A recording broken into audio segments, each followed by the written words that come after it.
Om Shanti. Good morning. आज परमपिता परमात्मा के महावाक्य थे कि बच्चे तुम्हें मैं आया हूँ किंग ऑफ फ्लावर बनाने, यानी कि खुशबूदार फूल बनाने। तो तुम्हारे से विकारों की कोई भी बदबू नहीं होनी चाहिए। तो अपने आप से पूछें कि क्या मैं फूल बना हूँ। भगवान हमें फूल बनाना चाहता है, तो क्या मैं फूल बना हूँ। फूल माना हर समय हमारे से खुशबू ही खुशबू आती रहे। तो अपने आप से पूछें कि मैं ऐसा खुशबूदार फूल बना हूँ। चेकिंग करें तो हमारे में कई बार कोई ना कोई कमी की बदबू आ ही जाती है। बदबू माना जैसे मान लो कोई व्यक्ति ने हमें कुछ कह दिया और हम एकदम से क्या हो जाते हैं, इसने मुझे ऐसे क्यों कहा, इसको ऐसा नहीं बोलना चाहिए था, मतलब एकदम से गुस्सा आ गया और मन में कई तरह के संकल्प चलने लगते हैं। तो इसको फूल नहीं कहेंगे। तो जैसे जैसे हम परमात्मा के महावाक्य सुनते हैं तो अंदर साथ साथ अपनी चेकिंग भी करनी होती है कि क्या मैं खुशबूदार फूल बना हूँ, दूसरों को मेरे द्वारा खुशबू आती है, किसी को दुख तो नहीं देता हूँ। कल भी जैसे परमात्मा के महावाक्य थे कि मैं कितना एक मतलब हंस बना हूँ। किसी हंस का काम जैसे पानी और दूध को अलग कर देना होता है। तो ऐसे रोज बाबा हमें कोई ना कोई टाइटल देते ही हैं। फिर जैसे एक क्वेश्चन होता है बाबा के महावाक्यों में कि विकारों को खत्म करने का पुरुषार्थ क्या है। हमारे अंदर 5 विकार भरे पड़े हैं, छोटे छोटे। उसके बाल बच्चे भी कितने हैं, आलस, निंदा करना, चुगली, तेरा मेरा, और भी कितने तरह के हमारे अंदर विकार भरे पड़े हैं। तो उनको खत्म करने का पुरुषार्थ क्या है। उसके लिए बाबा ने कहा अंतर्मुखी बनो। जितना हो सके आप अपने मन को, जब हम चुप करना सिखा देते हैं, मन हमारा शांत हो जाता है। अंतर्मुखी माना अंदर का मन।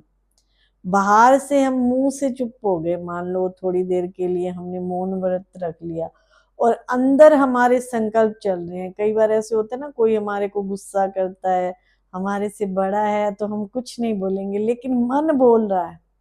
तो बाबा ने कहा कि अंतर्मुखी होने का अभ्यास करो तो धीरे धीरे विकारों की बदबू समाप्त होती जाएगी। जैसे पहले जमाने में होता था, ऋषि मुनि ऐसे गुफाओं में क्यों जाते थे, जंगल में क्यों जाते थे, ताकि वहां मैं एकांत में बैठ करके अच्छे से तपस्या कर सकूं, ध्यान कर सकूं।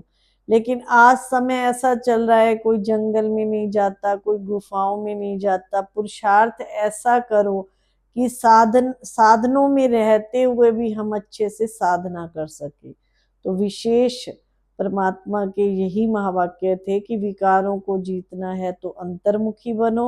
और दूसरा था कि कर्म इंद्रियों को कंट्रोल में करो। हमारी आंखें हैं, हमारा मुख है, ये 2 बातों पे आज बाबा ने कहा कि आंखें भी हमें क्या देती हैं, धोखा दे देती हैं। कोई अच्छी चीज देखी, जैसे मान लो खाने की चीज देखी या पहनने की चीज देखी, तो वो आंखें भी हमारे को सबसे पहले किसी भी चीज पर हमारी आंख जाती है। कोई भी सुंदर चीज हो, कोई ऐसी चीज हो, तो पहले हमारी आंखें ही जाती हैं। इसीलिए बाबा ने कहा आंखों पे भी कंट्रोल करना है। जैसे शास्त्रों में दिखाते हैं, सूरदास कवि ने आंखें ही निकाल दी कि ये आंखें, लेकिन परमात्मा कहते आपको भगवान ने देखने के लिए आंखें दी हैं तो कुछ अच्छा देखो, कान दिए हैं तो अच्छा सुनो, मुख दिया है तो अच्छा बोलो। अब हम देखते हैं कोई मतलब बोल नहीं पाते, कोई देख नहीं पाते, तो उनके कर्मों की सजा होती है। देख रहे हैं आजकल ऐसी ऐसी सजाएं हैं, किसी के हाथ नहीं है, किसी के पांव नहीं है, किसी की जबान नहीं है। जो संपूर्ण रूप से शरीर से सही है तो अपने आप को बहुत लकी समझे कि भगवान ने मुझे अच्छा देखने के लिए आंखें दी हैं, अच्छा बोलने के लिए मुख दिया है। हाथ हमारे सही सलामत है तो हम मेहनत करें, पाँव से कहीं ऐसी गलत जगह ना जाए। तो विकारों को जीतने का पुरुषार्थ क्या है कि हम अपनी कर्म इंद्रियों को कंट्रोल में रखें और हम अंतर्मुखी बने। और धारणा के लिए पॉइंट था कि जैसे मुख और आंखों पे कंट्रोल करना है। कोई अच्छी चीज हम खाने की देखते हैं तो लोभवश ज्यादा खा लेते हैं और खाने से फिर हमारी तबीयत खराब हो जाती है। तो इसलिए खाने पीने की चीजों का भी लालच नहीं करना है। ब्रह्मा कुमारी में ये बहुत अच्छा नियम है कि अपने हाथ से बना करके शुद्ध खाना खाना है, बाहर का तो खाना ही नहीं है। तो उससे मैंने देखा है कि शरीर हमारा निरोगी रहता है। किसी भी तरह की छोटी मोटी बीमारियां जो हो जाती हैं खाने पीने से, वो बीमारी भी नहीं होती है।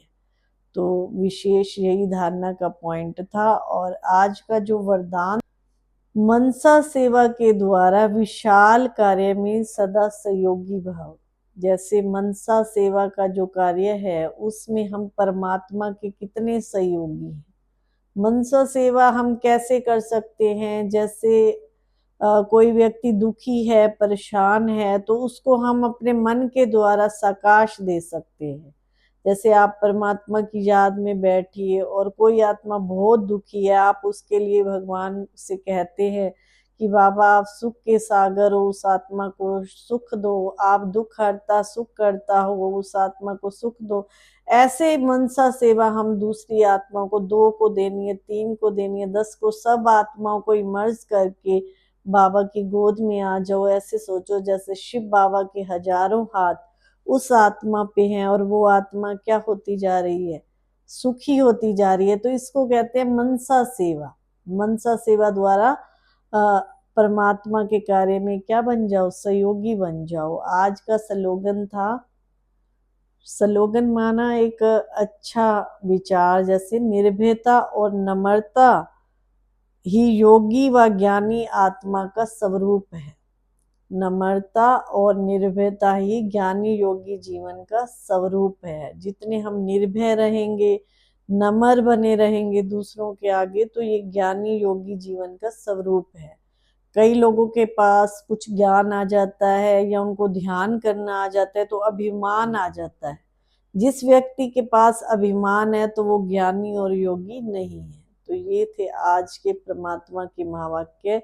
कितनी अच्छी अच्छी शिक्षाएं बाबा ने दी कि विकारों पर जीत पानी है, अंतर्मुखी बनना है, कर्म इंद्रियों पर कंट्रोल करना है, सर्व के सहयोगी बनना है, परमात्मा के भी सहयोगी बनना है और परमात्मा की याद के द्वारा दूसरी आत्माओं का कल्याण करना है, मुख पर भी कंट्रोल करना है। जैसे खाने पीने में कहीं आंख डूबती है तो बाबा कहते ये नहीं होना चाहिए।